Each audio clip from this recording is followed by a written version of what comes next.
Hey everybody, welcome back to Northernlion Plays The Binding of Isaac Afterbirth Plus. Good lordy lordy, 3 wins in a row. He's done it. We're building streaks. 0224 ZTKM, check this out, okay? Dangerous. Woe be it for me. I want it, but I can't step on it. Woe be it for me to, you know... I don't want to spend my time whining. I also don't want to waste my time and become another casualty of society, or fall in line, become another victim of your conformity. That's Sum 41. You may be aware of that. They are a Thornhill-based band at the bleeding edge of pop-punk technology. So what I was gonna say before I accidentally launched myself on a couple of different Canadiana-based tangents there is, I don't want to whine too much, but 18 rate of fire, we can't avoid being hit. So on this one, you just gotta hope you got HP. I wish that there was a way out of that, but it's the rub of these Eden starts, particularly like our damage is okay. 3.03 damage is not very good for sure. But it's not the kind of damage where you'd necessarily think, you know, the forces of evil are conspiring against you. 18 rate of fire is real nasty. What's burning me up, though, is that, you know, it would all be so much easier if we just... No! I don't know if I can afford to do it yet. It would all be so much easier if we just had not Curse of the Unknown. You know, we could probably walk on the spikes. We could pick up SMB Superfan. HP... I mean, the thing is, if we can afford to buy it, it pays for itself on HP essentially immediately. Anyway, I'm gonna hope that we get a guarantee of survival here. If we get... Let me run down the permutations. Clearly, we could have walked on the spikes, but I'm not willing to put my 3 streak on the line, especially having started by going into a curse room. You know, you never know. We've had a lot of runs end due to that. Dude, I'm a little... Upset's not the right word. So the permutations are going to be, if we get an HP upgrade, we're fine. If we get a bomb, we're fine. If we get a... if we get anything that gives us a red heart, we're fine. So that could be anything that gives us a tarot card, and then gives us, you know, like the lovers, for example, would have been okay. And the other things that would have been good there, anything that gave us a key would have been acceptable. At that point, you're looking at like 80% of the items in this friggin' game. Instead, we got nothing. So how are we gonna do our best to guarantee a chance at getting that without dying? Here's the thing. We could just go into the room and step on it, okay? Not really interested in doing that. Instead, I'm gonna push a barrel from the other side of the... I mean, pretty soon, if this doesn't work out, we're gonna be down in a situation where we either have to step on it and hope we live, which I think is fairly reasonable, and might give it like a 2/3 chance of working, or alternatively, we have to leave without SMB Superfam. Both of those open me up to a good deal of criticism.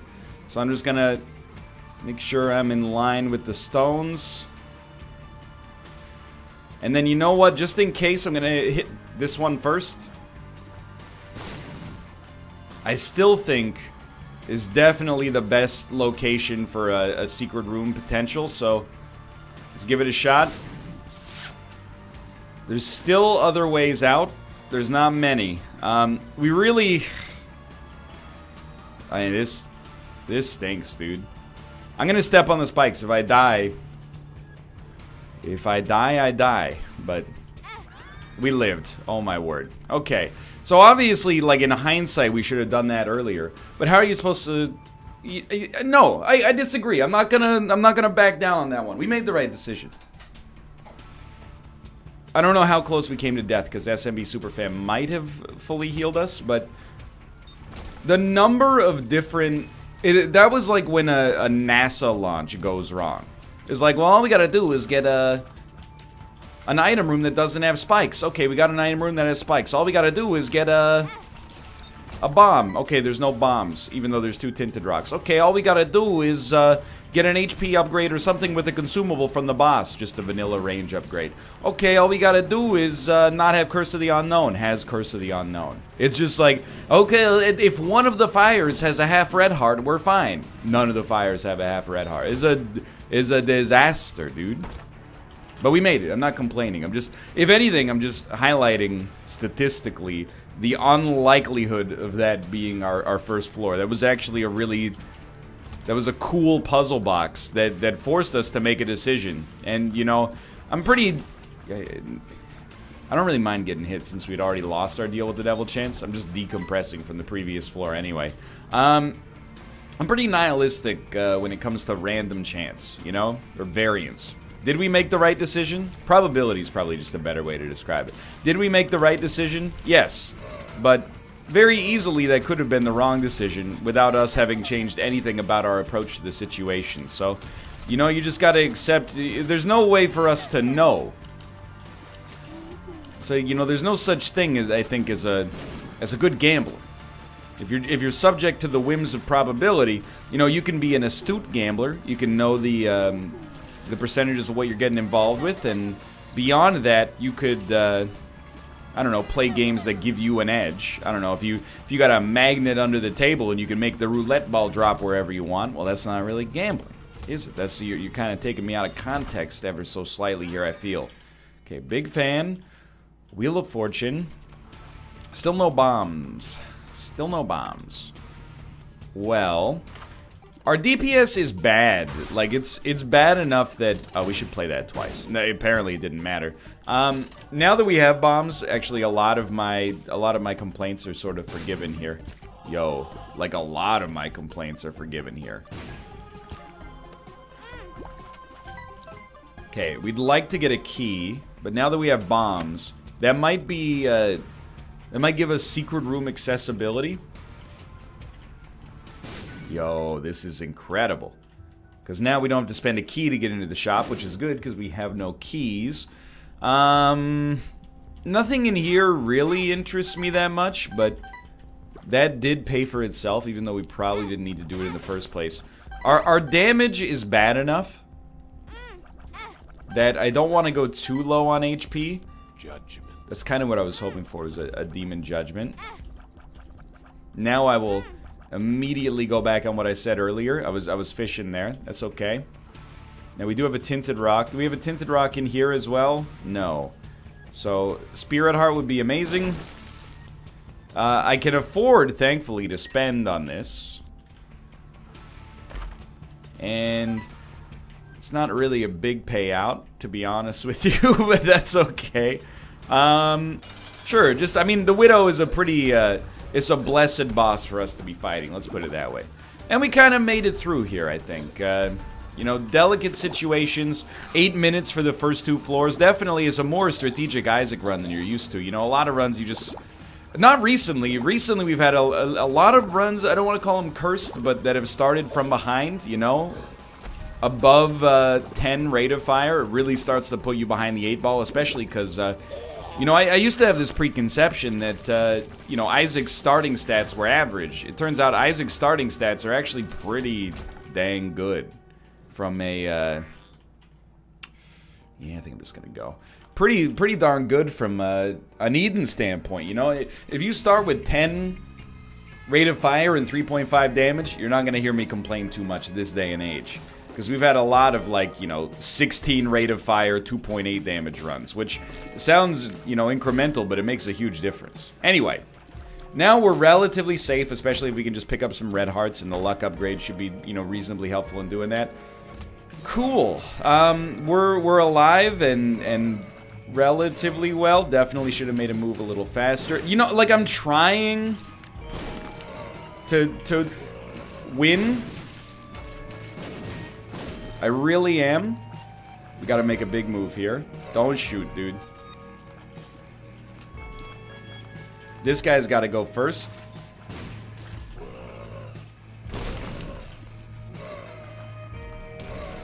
Thank you. Alrighty. It's just the curse of the low rate of fire. Fire. I'm also trying to, you know, transition to talking about non-Isaac related things. But, you know, when every enemy's taking you 8 or 9 hits to kill, it's a little bit touchy. But, you know, that's the rub of an Eden run. We could open up that item room. It could be Proptosis. It could be Mom's Knife, and we win easily. Whoop. What else is going on? Dude, can I tell you, I've become enamored. I don't know, basically my interests as a 30-year-old baby boomer are pretty much determined by whatever the hot new show on Netflix is. And there was a documentary series. It's very similar to 24/7. HBO used to make a series. I think they did it about the NFL as well, but I watched... No! Thank God. I watched the NHL one, where they followed, you know, NHL teams over the course of it's a hockey teams, over the course of a season, and they build storylines, and it was really digestible content for people that maybe aren't so into the minutia of the sport, but are kind of interested in the dramatic storylines that sports can provide.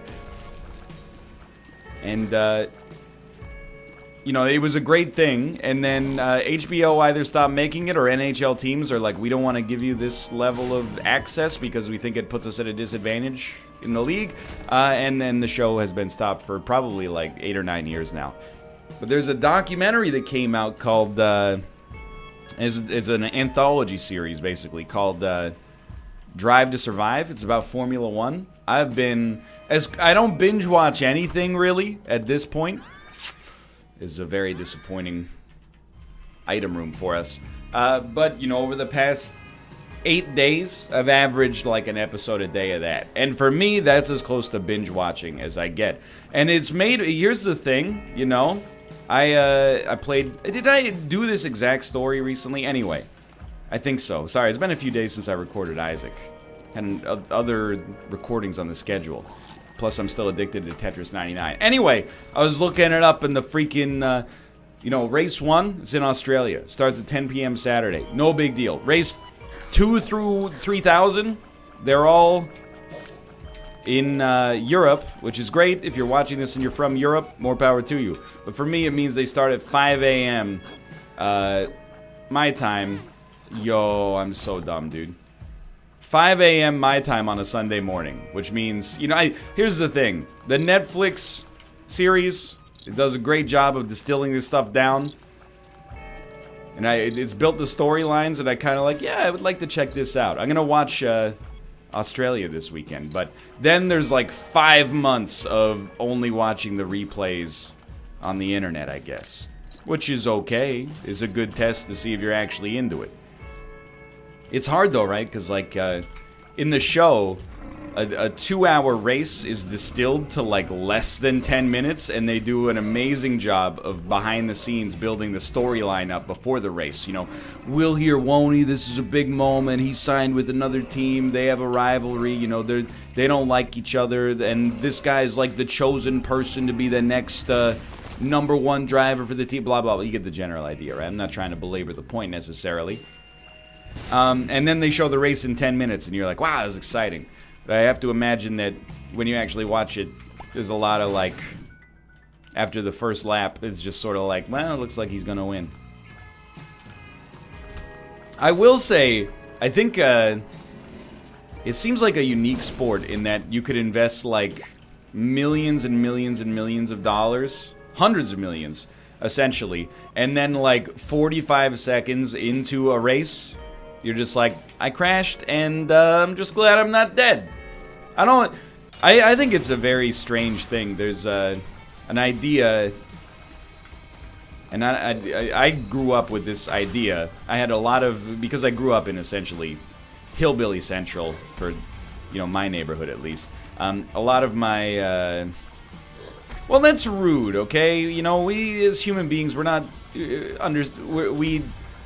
we're malevolent towards things we don't understand. But all I'm gonna say is I grew up in NASCAR country, and I never got it. And I'm being sincere. I know you're like, well, the U.S. is NASCAR country. Yeah, no, I know, but like, same difference. You're not gonna hear me say that too often, but... And we survive another floor. But... And this is how they talked. This is not me putting on an accent to be rude, but they'd be like... Many of my friends' parents from that era sounded pretty much exactly like Boomhauer from King of the Hill. And they'd be like, dang old, just watching to see Jimmy Johnson crash, man. And I'm like, well, as a kid, you're like, the adults say it's okay. As an adult, I'm like, wow, that's real messed up, dude.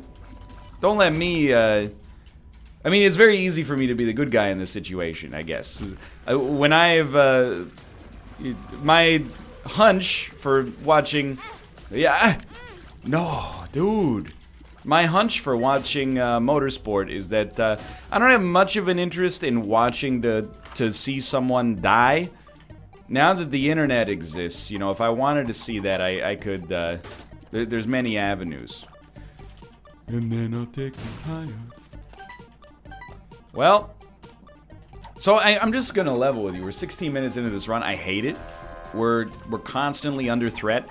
This is one of those runs where, in my personal opinion, I think it's very unreasonable to say just don't get hit. It's not that we haven't taken bad damage. We definitely have taken bad damage. The larger problem is just that our DPS is still essentially just so impotent that there's no way for us to... Realistically, we're not playing below average right now, I guess is the way that I'll end this by saying. Okay, so this is why I didn't want to blow this guy up just yet. This guy could provide us an avenue to get out of here. It's just kind of tedious to make it happen. That's okay. Now, why not play the IV bag simultaneously and try to triple down instead of doubling down? Because it's we've done it many times. I'm not saying it can't work. It's finicky. You basically have like a 1% tolerance on playing the Demon Judgment twice. Throwing anything else into that equation, I think, is... It increases the probability for things to go wrong, which is something that I don't want to deal with right now. Now, another thing that would help us get out of this is to deal with the devil, but... Red hearts, please? Yo, please, dude. I might just blow you up and then... Okay, we're gonna go until we get to like 5 cents, basically, and that's gonna constantly go up and down. If any of these would be luck upgrades, that'd be huge as well, but... Or Skatol, of course, there's not much we can do about it if Skatol chooses to show up. It's not really a reward, it's more like just a signifier that we're done with this guy. If it happens now, it happens now. Alright. At 5 cents, we're going to blow this guy up, hope to get red hearts, leverage them on the Demon Judgment. Counterfeit pennies appeared in the basement. Okay, you know, I didn't even know we were missing it. So, that's a big one. Alright, my friend, I will be back to play you. On the average run, I would be totally content to give at least a half Spirit Heart, maybe a full one to this guy right here, but to the Demon Judgment, I should say, but not right now, dude. Not right now. I also, you know, without, again, building this, like, woe is me sort of narrative here, yo, please. Even our orbital stinks. Like, this is not a good orbital for dealing damage. The damage you do does not compensate for the risk you take. But I'm hoping that this floor could be the floor that turns it around. Now, Data Miner, what an interesting conundrum we have there, right? Because Data Miner could give us... There's no other stats I care about. Of course, if I got damage, I'd be happy. And if I got speed... I wouldn't be unhappy, but the problem with Data Miner is that it's almost like the rich get richer with Data Miner. Here's my philosophy about it. If your run is good enough that you can afford to... It's a catch-22 is maybe a better way to describe it. If your run is good enough that you can afford to absorb a couple of negatives out of Data Miner, you probably don't need Data Miner that much. If your run is in a position where you're desperate for upgrades, a downgrade would probably set you back. You know, too much, I guess I should say. But I guess maybe there's a different way to look at it. We could also look at it as if, you know, are we going to lose if we don't get a Tears upgrade on this floor? No. We have enough HP to weather a floor or two more, and I know it looks like we got more. That's because you might be looking at it through the lens of your average Isaac run. Where on an average Isaac run, you'd be like, you know, he's fine. He's got IV bag. He's got, you know, 3 spirit hearts. We're probably losing a spirit heart every 4 rooms or so. Is the way I look at the burn rate right now. Now we can minimize that by playing a little bit more defensively, but I mean, there's no but. I should just do that, but I probably won't.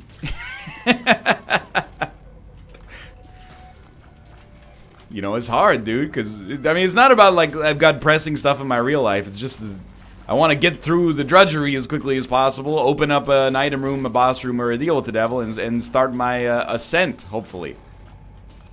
I can't justify it much from a tactical level, I'm just saying.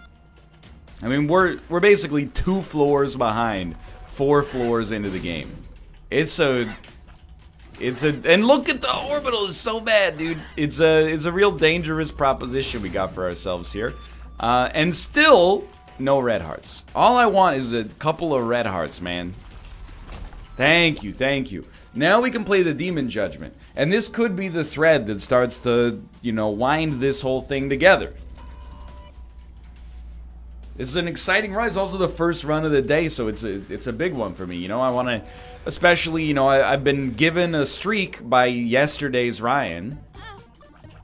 I don't want to, you know, as the steward of that streak, lose it immediately. Yo, you are an incredible Demon Judgment. I gave you a half spirit heart out of a sense of duty. Come on, buddy. Come on. There we go. It's a little bit of an upgrade. Not much.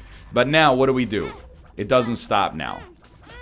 You go all the way down to half. You go to your secret room. I need 2 cents. Good enough, dude. You know what? Let's even try something like that. We know... I really expected it to blow up at least the golden poop as well. But, okay, now we got 24 cents. What do you do with 24 cents and 5 bombs? It's time to use this very narrow seam to start to get something else out of this. And I gotta be honest...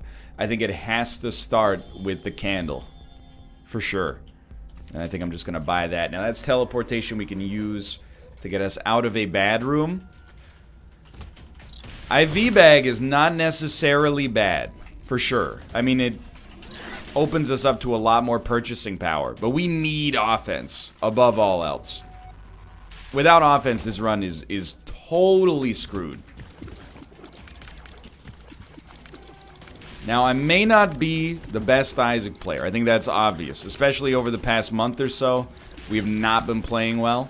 But when push comes to shove, I think I have one skill that for me is at the pinnacle of my skill set. What's that? Mid-90s pop-punk references? Okay, sure, fair. That's probably number 1. But somewhere around number 5 or number 6 is... a can-do attitude, and, you know, years and years of playing this game without the luxury of holding the R button anytime the RNG doesn't give you exactly what you want has given me the tenacity, I hope, to make the best of a bad situation and hopefully come out ahead. So blue candle, HP, is not unlosable, but it's definitely... more likely to win now. And I would say, just to give you a little thought experiment. Basically, hold on, let me see if we get a deal with the devil first. We didn't, that's fine. I would actually bet on getting one on the next floor now. Basically, we have 2/3 of the damage that you normally have. 2/3 of the rate of fire, I guess. That you would normally have on an Isaac run. We have about, like, maybe... 60% higher damage. So I would say, you know, being on the depths 1, we're roughly at Isaac's starting damage. Now we have blue candle, thank God. But prior to this, I hope that illustrates why I was a little fixated on the damage that was being dealt here, because there was none of it. Now we got a much better situation optically moving forward. And I'm feeling good, dude. Feeling better, at least. Yeah, there's no getting out there. Oh my god, we got out there. There's still, you gotta watch out. Please walk into my blue candle. Thank you. Oh my god. Every room is its own puzzle box here. I keep trying to, hey, NL, talk about the new Jordan Peele movie, Us, and how it has 100% on Rotten Tomatoes and looks like the cementing of a modern horror mastermind, the likes of which has not existed in American cinema for many years. Okay, cool. I would love to. However, having a real problem here, just surviving on any given run. Okay, I think we're okay at this point, but I've said that about 5 times over the course of this episode so far, and it hasn't changed. There's something Robert and I in particular have talked about a lot on the show, but it feels like this horror renaissance that maybe, you know, I'm trying to think of what started it, or what would signify the start of it is probably a better way to describe it. You know, something like the Babadook even. 4 or 5 years ago. There's probably other examples, but like the Babadook, It Follows, The Witch, Hereditary, Get Out, which is, I don't know. I mean, I guess I would describe it as a horror movie. I know that the joke is that it was nominated for like Best Comedy at the Golden Globes, which is hilarious, but it's a good time. And then apparently Us is awesome, and then well, from what I've heard coming out of South by Southwest anyway. And then on top of that, you know, Ari Aster's new film Midsommar looks really cool. And I gotta respect a horror movie that has the audacity. I mean, I haven't seen it yet. No, well, the people have read the script apparently, not just the filmmakers. I mean, because that's, I mean, I hate that obvious kind of rebuttal. It's like, there's a hole in your pants. Yeah, there's, you know, 2 holes. I put my legs through them. That's not what I meant, you know. I was trying to keep you from showing your balls to the city, but Ancient Recall. It's 3 cards. Hermit, fine. Sun, it was good. Ace of Hearts, not good at all. Let's Hermit for now. And I was hoping it was close. It does save us a key. Compass or Smelter? Or reroll. Because we're going to use the Sun next floor, I think we reroll. And let's try Chaos, dude. Yeah, just in time to get our first guaranteed deal with the devil. Let's try Chaos. Anyway. I'm liking it. And you know what I like? I feel like, I don't want to say I grew up in a bad era for horror movies. But I definitely, for me, I grew up in one of the jump scare eras. So watching horror movies was always about bracing yourself from the inevitable. It's like you go into the movie with like an almost adversarial relationship with the film. You're like, I'm not going to let this film get me, dude. I'm not going to let When a Stranger Calls spook me. And then when it spooks you, oh, you got me, but next time I'm going to steel myself, you know? Kind of, and you know, I'm not going to say that there was no good horror when I was younger. I just want to make it clear to Google DeepMind, I'm saying horror. It's one of those words that's, it's homophonic with some other words in the English language that might be demonetizable. Regardless. Yo, this is a big one. Works for me. I was a little bit too young for Scream. And then, you know, for my teenage years, it was like The Ring, which is, I think, very good. And then The Grudge, which I think sucks pretty bad. And then like a lot of pretty mid-tier, like I've talked about it many times, but I feel like the horror movies of my teenage years were like The Tooth Fairy, you know, like Darkness Falls. It's like, the Easter Bunny's back, and this time he means business. Easter coming out January 3rd, 2004. You've heard of White Christmas? Well, it's Black Christmas. The Christmas of evil, you know? Which I know that Black Christmas is a remake, but anyway. Yo, I want it. That's a huge win. Thank you, Chaos. Don't squander the deal with the devil, even though it's probably not worth as much as it would have been on a previous floor. I also think that's unlikely to be worth it. But now, I gotta be honest, I've liked a lot of horror movies recently. I have not been shy about the fact that, you know, I haven't seen every movie released in 2018. There's a lot that I still need to see for sure. But Hereditary is probably the movie from 2018 that had the biggest effect on me for sure. And it's not a movie about jump scares. It's a movie where, oh jeez, they just ratchet up the tension over and over and over again. And it works. But I have this thing with horror movies now that it's kind of become like something I want to see in theaters. But my wife doesn't like to watch horror movies in theaters, which is fair. Well, that's not totally true. We did see like A Quiet Place in theaters, but I don't know, like A Quiet Place in theaters was pretty tense. You know, the nail and so on. Those who have seen it are aware of what I'm talking about for sure. But, you know, some of these other movies are a little bit of a different experience. Especially, like, if you don't know what you're going into. I think that's kind of the thing. Like, you know, when you go see... Like, I saw Signs in theaters. I would say Signs is a horror movie for sure. It was tense, but you know what you're getting into. It's like an alien invasion movie. Quiet Place, you pretty much know what you're getting into, right? With Us and Midsommar, you kind of got like a theme so far, but you don't know what's actually going to take place over the course of the film. Yo, you know what? I would actually say with our amount of HP and our current desperate situation, I can get down with Leech. And let's just be thankful, because honestly, Leech for 1 heart is a pretty okay deal for a chaos deal with the devil. And Seraphim from the boss room is like chef's kiss. Now, we could have used the Omega Penny to try to cheese that for free, but I'm glad, well, I'm not glad we didn't, I should say, but I'm kind of just trying to simplify the run at this point. I mean, how many of our item rooms at this point have contained a spacebar item? No comment. I don't even care about a deal with the devil at this point, so I'm not going to use it once. Yo, so Satanic Bible is, of course, fantastic. However, we can't really afford to take it because it would make our damage too bad. But Succubus is an amazing draw here. I do want to say we still got a long way to go. We got a lot of good items, but we don't have the scaffolding that you would like to make them tick. Like, Succubus is, of course, awesome, but it's not that game-changing until we get a little bit more damage. You know, we're still at 5.75 damage, 15 rate of fire. Just a single tiers upgrade would mean the world to me.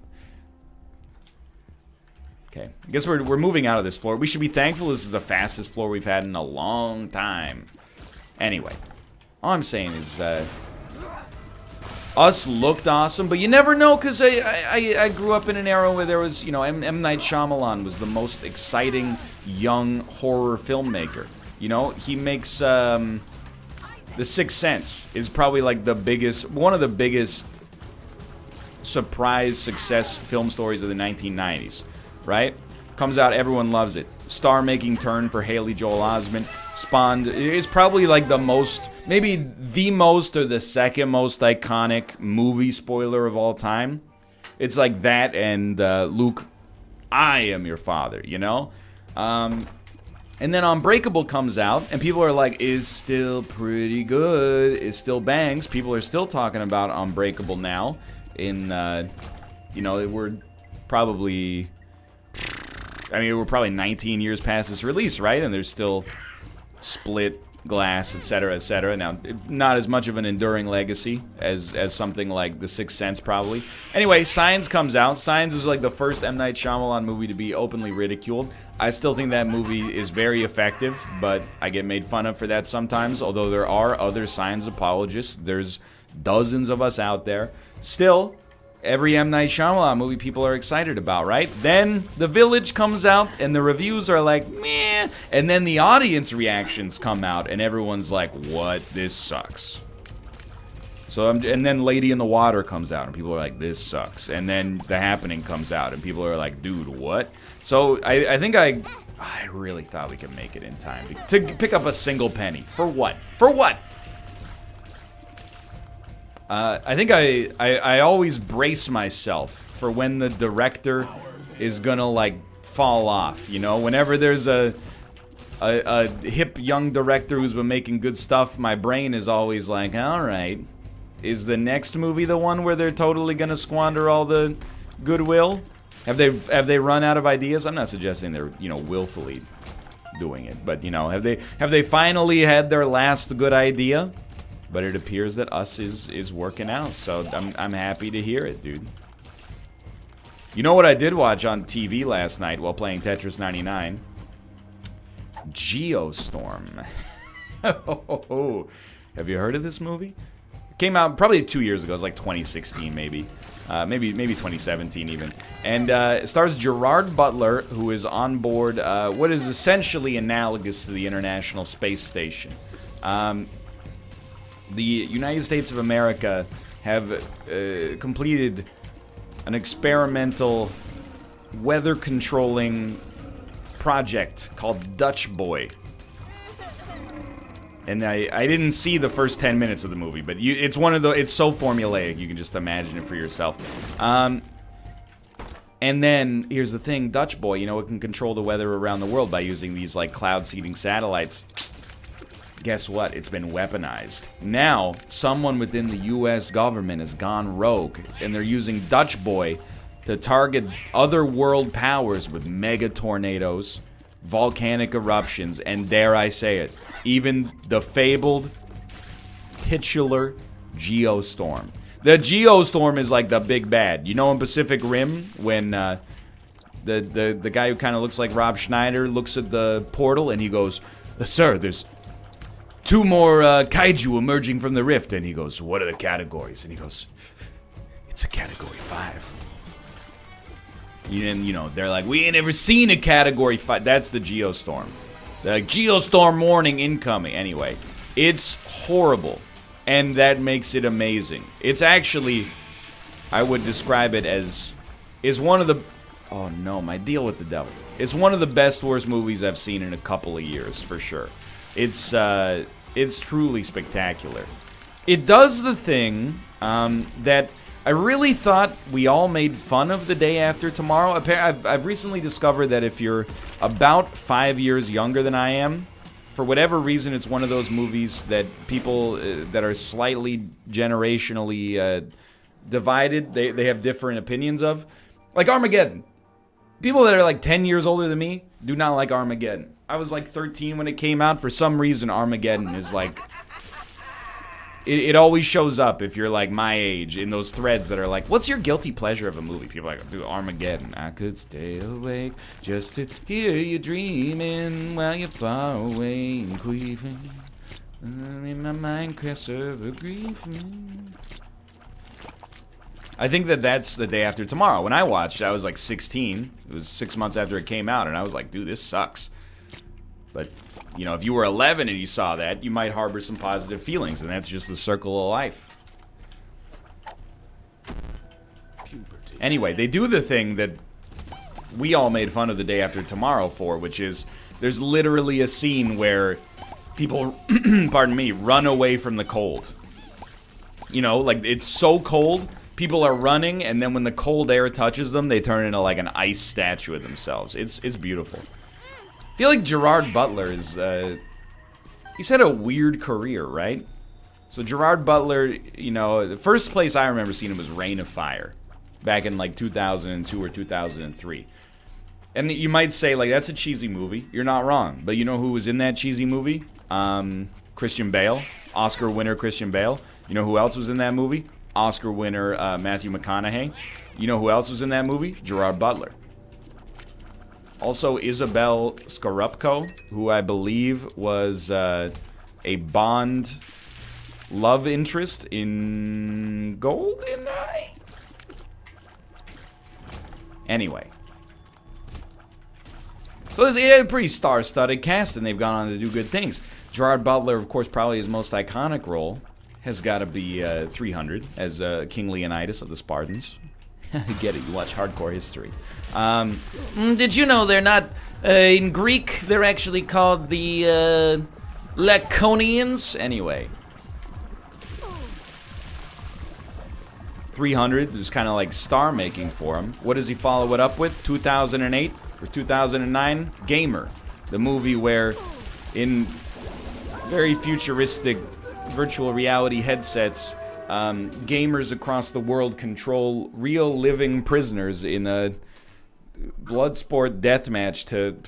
Dude, it's like it's a mess. What happened, dude? And then he's in, was it Gods of Egypt? What happened? I know he was also in Law Abiding Citizen, which is a movie that... another one I think that a lot of people are like, dude, I actually like it. I've never seen it, okay? But all I'm gonna say is when I saw the trailer, I was like, dude, that's a Gerard Butler movie. No doubt about that. I know he was in Rock and Rolla as well. On principle, I try not to watch Guy Ritchie films that have come out after the year 2002, but that doesn't mean it's bad. It just means I have not seen it. So I'm not, by the way, Gerard Butler, for being in Geostorm, is probably, I imagine he was paid more than I will earn in my entire working life. Certainly, if you took Geostorm plus any other movie he's made since his star-making turn as Leonidas, he'd be there, if not already. So I'm not trying to say that he's unsuccessful. You know, I'm punching up, is what I'm trying to defend my position as. He's a Hollywood star. He's got fans across the world. He's got an iconic role as Leonidas, you know? That's something a lot of actors never get in the first place. But, like, what happened? Without being insulting, like, how do you go from 300 to, like, Geostorm? I guess I just don't understand it. Kind of interesting, you know. What kind of actor or actress do you think you would be? Because there's actors and actresses like Daniel Day-Lewis is like the example on one end of the spectrum. My man, he could go 15 years without making a movie, right? He only makes the movies that really intrigue him. As a result, almost every single one of them is an extremely great film, and more importantly, probably for him, a very interesting role to play. And then at the other end of the spectrum, without being rude at all, because, you know, he seems like a cool dude, Samuel L. Jackson. He's been in, like, 200 movies. A lot of them are garbage. A lot of them are garbage, okay? I know, okay? I like him, too. Some of them are garbage at being garbage. I saw Snakes on a Plane, midnight, opening day, because I was a meme lord. And I was watching it, I was like, this isn't bad enough for me to be here. I could have caught this 10 years from now and snoozed through it. Anyway, I definitely think I would be like Samuel L. Jackson. It'd be like, you're going to pay me how much money, and my role is to say the F word, and, you know, me and Ryan Reynolds are going to hang out in Europe? That sounds like a great 10 months of my life, or however long it takes to make The Hitman's Bodyguard. Don't at me. I know it was more beloved than critical reviews would expect. I think I would be that guy. But what do you think? Do you think Gerard Butler... Like, how does it happen? Is he just not that good of an actor? I'm not a thespian, so I don't know. I don't know how to evaluate that under those terms. And then, like, is it his bad choices in movies that undid a little bit of his star? Or was he only offered those roles? And dude, for all I know, maybe Gamer was like the best thing he was offered in a 2-year corridor, and he could have been in The Happening or something like that. I don't know anything about the biz, as we call it in the biz.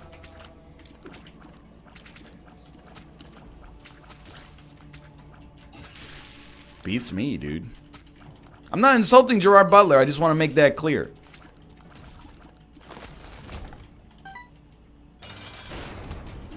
I just think it's funny, sometimes you'll mention, like, you know, 300, and you'll be like, dude, people were jacked in 300. The actors and actresses were jacked. And then somebody in Twitch chat will always be like, well, they airbrushed them a little bit. You're like, yeah, okay. But still, like... It's not like you ever see I forget which Big Brother he was on. I think it was, like, British Big Brother. But it was a dude, he was, like, you know, without being rude, he was overweight. But he had abs. And it turned out that he had had a cosmetic surgery to implant basically synthetic abdominal muscles on top of the layer of, you know, visceral fat in his stomach.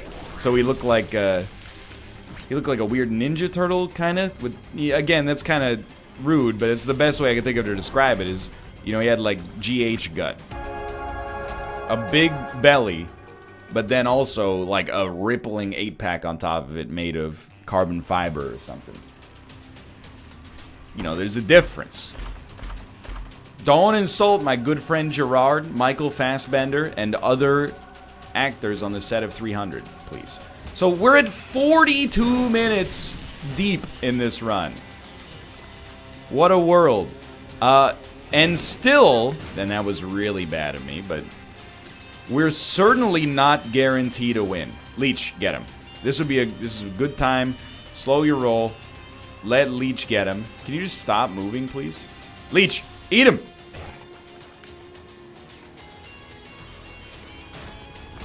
He dropped a heart. That's all I care about.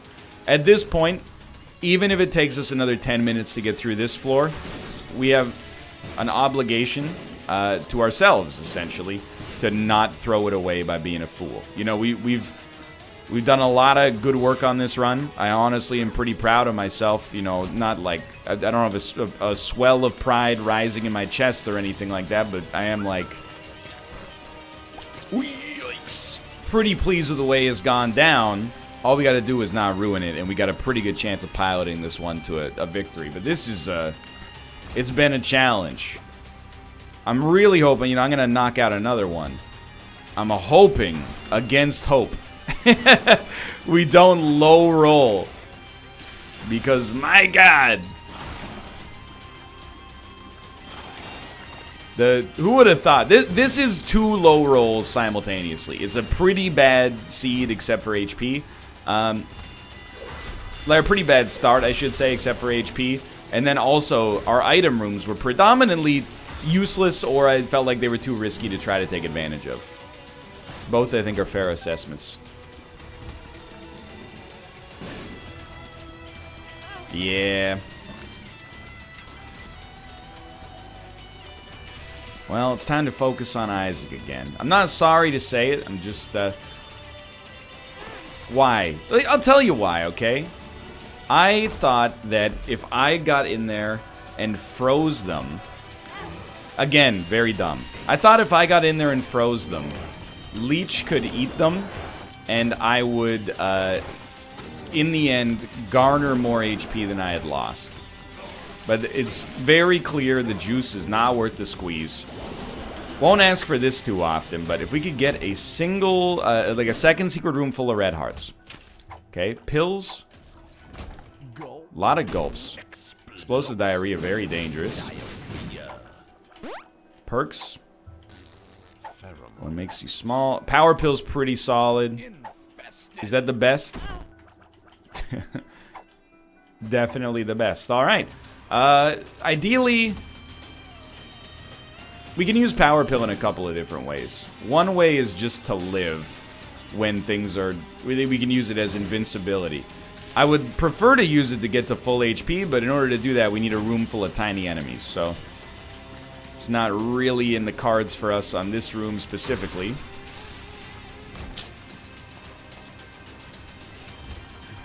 It might work here. Yeah, that went okay, I think. All things considered. Man.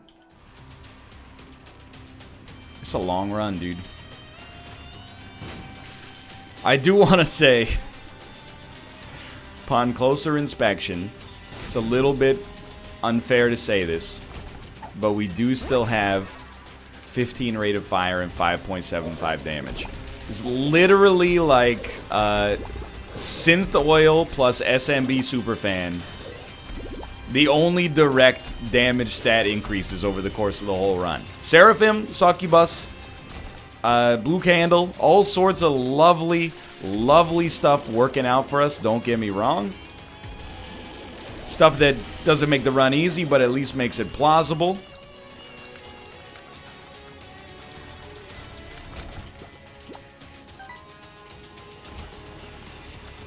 I can feel like, and it's up to me to manage this, but I can feel my frustration rising with this run right here. It's a very bad time for this to be happening. Just slow your roll. You know, you're gonna win. You got there. All you gotta do is not, you know, let your own psyche unwind you because of the fact that you're like, man, we never got brimstone. That's not fair to myself, but I'm willing to subject myself to unfair criticism from myself in the interest of making the run better. Or making my performance on the run better. Really thought the sad bombs would be a little bit more potent there, but we do have 8 of them. It's enough. He also might not have been hit by the first explosion, so...